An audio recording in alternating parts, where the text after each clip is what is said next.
morfologia da língua portuguesa. No vídeo de hoje, então, sobre morfologia da língua portuguesa, eu quero tratar sobre vogais e consoantes de ligação. Já tratei sobre isso no vídeo passado, inclusive, não foi? Vogais temáticas verbais, vogais e consoantes de ligação. Bom, vamos para esse tema então, que está nesse pequeno livro, incrível livro, se você quer conhecer um pouco sobre fonética, morfemas, na verdade, fonética não, né? Morfologia da língua portuguesa. Comece entendendo um pouco sobre, lendo esse pequeno livro, é um livro de bolso pequenininho, porque conhecendo os morfemas da língua, você consegue entender como é que funciona a morfologia da língua portuguesa também. Então, vogais e consoantes de ligação.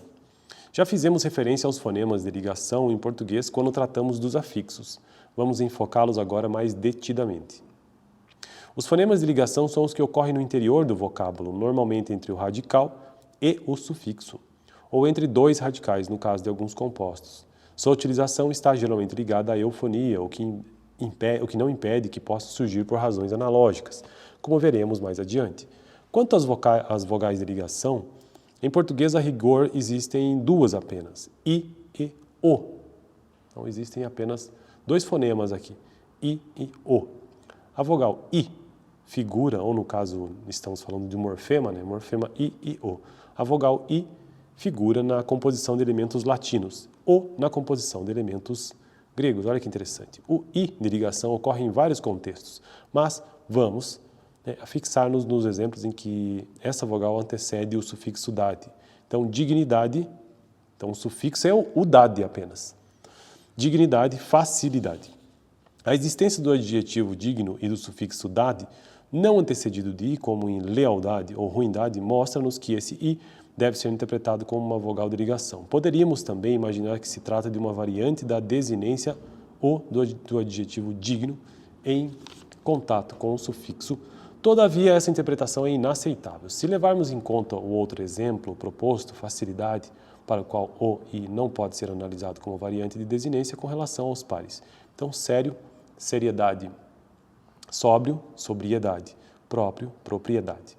Observamos que com os adjetivos terminados em io, o passa a e quando se lhe anexa o sufixo. Nesses casos, podemos afirmar que o e é uma variante fonologicamente condicionada da vogal I. Quanto à vogal O, só é conveniente considerá-la vogal de ligação em vocábulos em que ela também pode ser isolada, numa perspectiva sincrônica. É o caso de gasômetro, a ocorrência de gás e metro ou metrô. Independentemente, mostra que o é um elemento de ligação, a semelhança do que observamos relativamente ao I.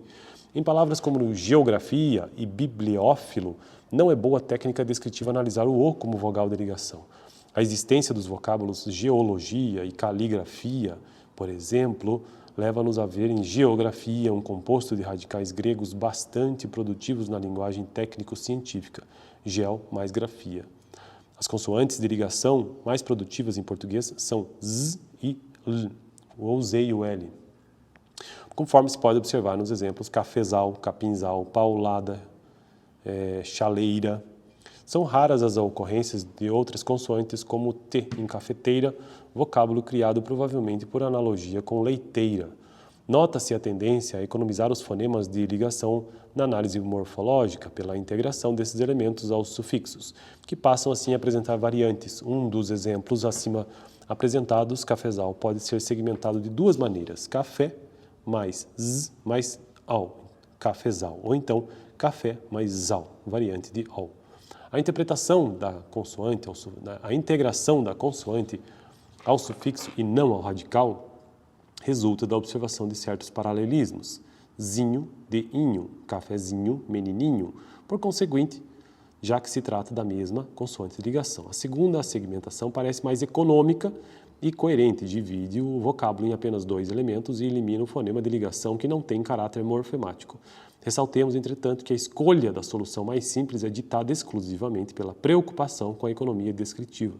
Se reconhecermos a produtividade dos fonemas de ligação em português, nada nos impede de dar a eles o devido destaque. Bom, então eu fico por aqui. No próximo vídeo quero continuar tratando ainda sobre a classificação dos morfemas, mas uma breve introdução, né, antes de tratar dos morfemas aditivos. Lembrando que, morfologia da língua portuguesa, você começa a entender a partir dos morfemas. E o que são morfemas?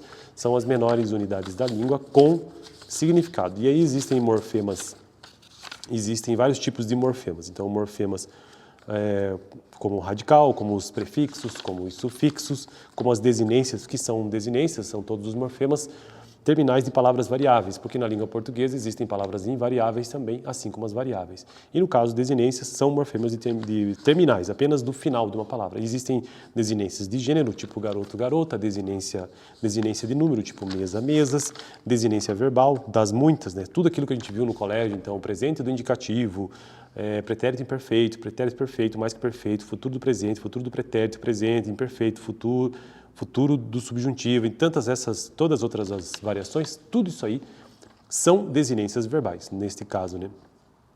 E aí são desinências modo temporais, desinências modo número pessoais. E existem as vogais temáticas também, vogais temáticas nominais, vogais temáticas verbais, que eu tratei no vídeo passado, primeira, segunda e terceira conjugação, A, E, I, e hoje tratei sobre vogais e consoantes de ligação. E as mais comuns são aquelas que referem-se ao Z e o L, principalmente. Z e L.